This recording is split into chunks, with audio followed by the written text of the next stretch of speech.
Good morning. Welcome to Wisdom Wednesdays. I'm putting my shawl on here because it's chilly this morning. I am Ariana Newcomer, and my topic today is the terrible, awful, horrible way to motivate yourself.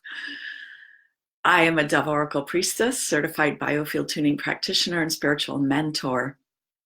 And this issue comes up all the time for me with clients in all of the modalities that I use.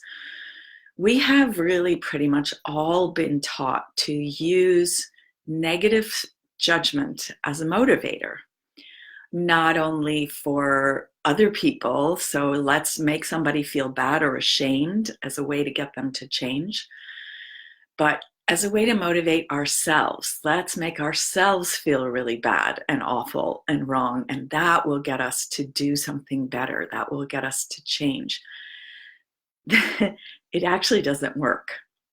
And this was an issue in some of my relationships where my partner would attempt to use this kind of shaming to get me to do something different. What that does for me is it gets me to just either dig in my heels and push back really hard, or to just retreat and disappear and go away. And when I, of course, use that kind of thing to try and motivate myself, the same thing happens. Another part of myself will push back really hard, and or I just won't do whatever it is that I wanted to get myself to do. So it's not a good motivator. And this can even come out of things like the story of Adam and Eve. Whether you were brought up as a Christian or not, this can be something that's in the culture, it's in the collective consciousness, the story of Adam and Eve, and how Eve especially blew it. And Eve is responsible for all of the troubles that we have as humans on the planet. Eve got us kicked out of the Garden of Eden. And because Eve took this apple that the snake offered her and ate of the tree of knowledge, and then Eve dared to also offer this knowledge to Adam. And so what if, I always like to do a reframe on this story. A lot of the stories in the Bible have been rewritten over time for various purposes. And one of the purposes of this story is to try to motivate us to be better. This is one of the underlying principles of most religions, is let's become better people by doing certain practices.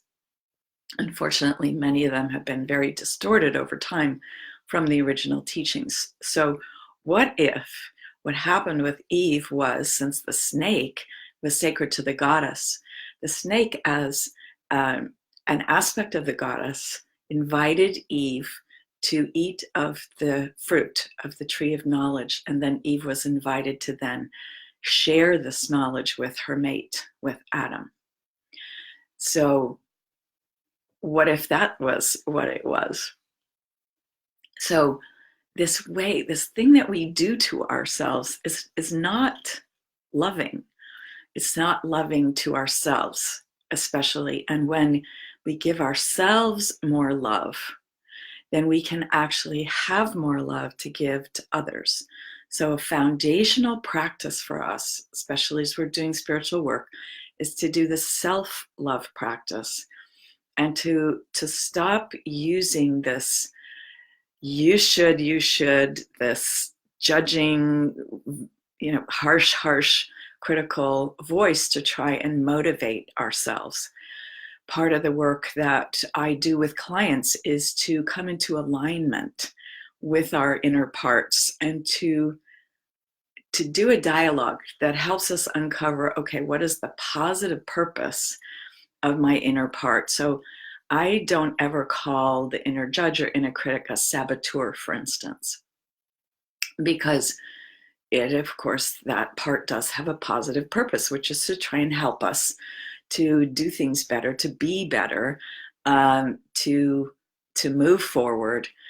However, when we come into harmony with that inner part, we can let go of that judgment and that very bad, horrible, awful way that that part can make us feel, and actually have a dialogue that helps us move forward more quickly and to be more in that place of self-love and inner harmony from which all the rest can arise much more easily and with more facility. And all those things that we want to do, manifest things for ourselves, do new work, find a new relationship, improve our relationships, be better parents, be better partners, be better students. All of these things are improved by coming into harmony with our inner parts rather than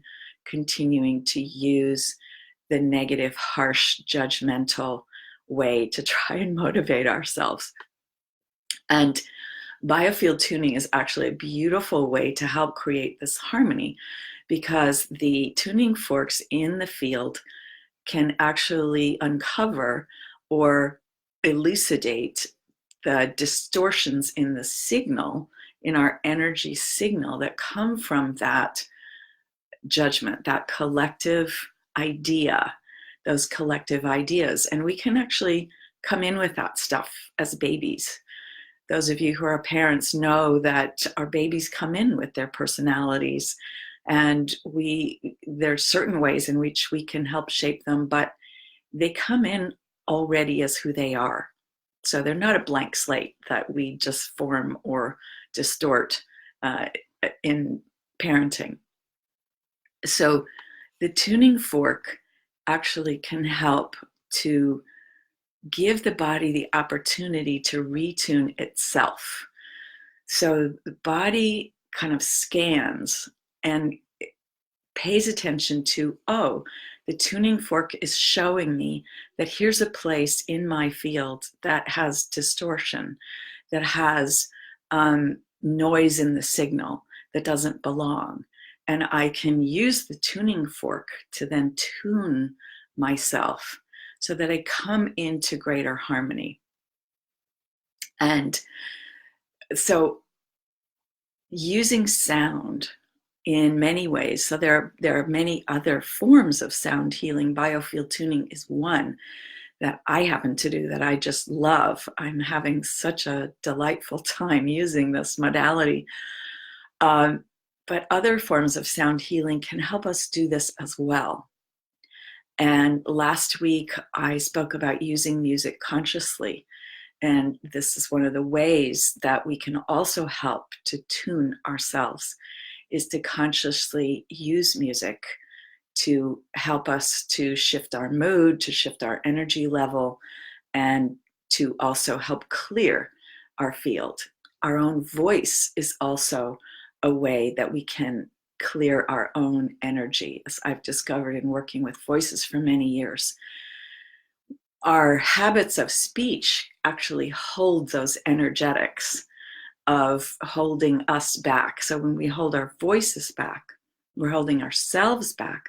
We're also preventing our own voice from vibrating our own energy field and nourishing our brains with sound when we're holding our voices back.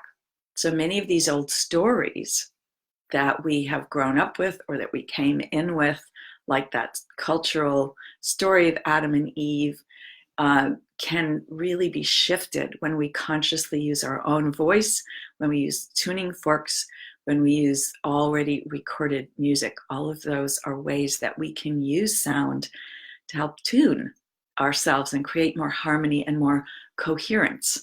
And I've been talking about coherence. This is, according to my guides, the year and the decade of creating coherence. And of course, harmonious sound is a beautiful way of creating coherence.